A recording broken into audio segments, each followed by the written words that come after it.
نن به په ژبه باندې خبرې وکړو چې ژبه څه ته وایي. ژبه په لنډو ټکیو کې د خبرو اترو ذریعه ته وایي. که هر څو ژبه د غوښې یوه ټوکړه ده، حیوان یې هم لري، انسان یې هم لري، د الله تعالی بېلابېل مخلوقات یې هم لري. خو فرق دومره دی چې حیوان په خپله ژبه باندې نه اظهار کولی شي او نه ذایقه معلومولی شي. خو انسان چونکې اشرف المخلوقات دی نو هغه په خپله ژبه باندې مختلفې ذایقې هم معلوموي او د خپل ژوند غوښتنې یا د خپلو ضرورتونو مطابق پر اظهار هم کوي. نو د ژبې په لنډو ټکیو کې معنا د خبرو اترو ذریعه، خو په بشپړه معنو کې معنا دا ورکوي چې د انسان د اظهار هغه جملې معنا ولري، نو دې ته ژبه وایي. ملګرو لکه څنګه چې موږ ته د تاریخي کتابونو نه معلومه ده چې ژبه څومره زړه شي دومره په هغه ژبه کې لهجې هم زیاتې وي. نو د دې نه معلومه شوه چې پښتو هم یوه ډېره زړه ژبه ده، نو ځکه په پښتو ژبه کې بېلابېلې لهجې دي.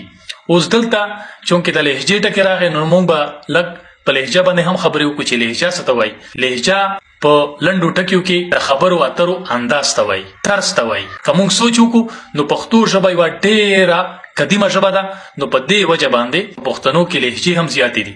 او بله خبره دا ده چې یو تاریخي دلیل هم دا دی چې پښتانه عموما په یو ځای نه دي پاتې شوي، عموما کوچوان د یو ځای نه بل ځای ته یې تګ کړی دی. نو په دې وجه باندې په پښتو ژبه کې لهجې هم زیاتې دي.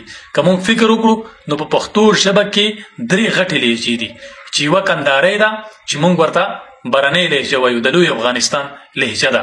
او یوه پېښورۍ ده چې موږ ورته د پښتونستان لهجه وایو. او یوه منځنۍ لهجه ده چې د کوټې کومې 14 ضلعې دي د پښتنو هغه خلک یې وایي. هسې خو په پښتو کې تقریبا د 80 نه زیاتې لهجې دي، لکه مروت والا، وزیر والا، افریدیو والا لهجه، خټک والا، شینواري، داسې ډېرې نورې لهجې دي. خو 3 پکې غټې دي چې هغه ما تاسو ته وښودل. یوه کندارۍ ده او یوه پېښورۍ او یوه منځنۍ. خو دلته بیا هم دا خبره ده چې که په پښتو کې هر څو 3 لهجې دي، خو د نورې وړې وړې لهجې چې کمې دي هغه دغو غټو غټو لهجو ته ورته دي. لکه د ساري په توګه که موږ پېښورۍ ژبه وګورو نو د پېښور سره خوا او شا چې کومې د شینوارو علاقې دي، د سوات دي یا د مردان دي، نو دغه ټولې لهجې پېښورۍ لهجې ته ورته دي.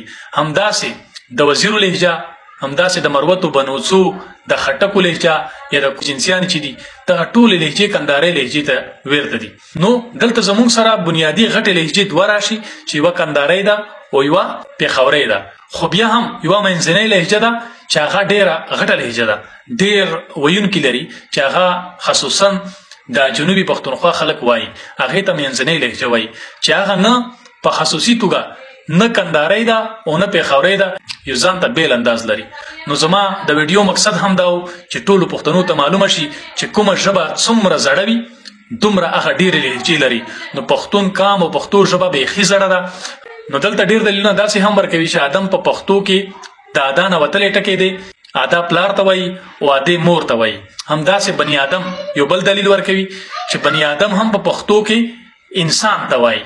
نو که موږ فکر وکړو نو آدم علیه السلام هم زموږ د ټولو نیکو، نو کیدای شي دا دلیل سم هم وي چې آدم علیه السلام کومه ژبه ویله هغه هم پښتو وه. خو ځینې روایات دا وایي چې نه، آدم علیه السلام پښتو نه عبراني ژبه ویله. نو عبراني که چېرې موږ وګورو نو عبراني بالکل د پښتو ژبې خور ده.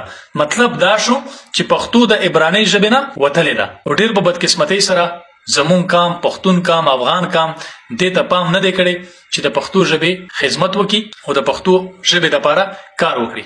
که چېرې موږ د تاریخ کتابونه وګورو نو موږ ته معلومه شي چې پښتو په اولني رسم الخط کې په میخي خط کې لیکلی شوې ده. میخي خط څه ته وایي چې مخکې به چا ته خط لیږلو نو د هغه شي شکل به یې جوړ کړو، صورت به یې جوړ کړو.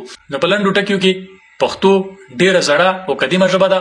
عموما ټولو ملګرو ته، ټولو پښتنو افغانانو ورونو ته زه دا فکر ورکوم چې د خپلې پښتو ژبې دپاره چې څومره مو تروسه کېږي کار وکړي.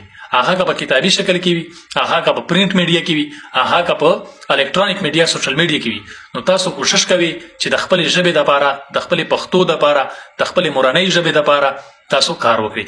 نو خپل پوسټونه، خپلې ویډیوګانې په پښتو کې جوړوئ. ما هم څو ویډیوګانې د غلامانو په ژبه کې جوړې کړي دي چې اردو ورته وایي، خو هغه فقط په دې سبب چې هغه کس ته کم ما دلیل ورکولو هغه په پښتو نه پوهېدلو. نو کوشش کوي چې خپل ویډیوګانې په پښتو کې جوړوي او خپل ژبې ته یوې کلکې مینې ثبوت ورکړي. مننه.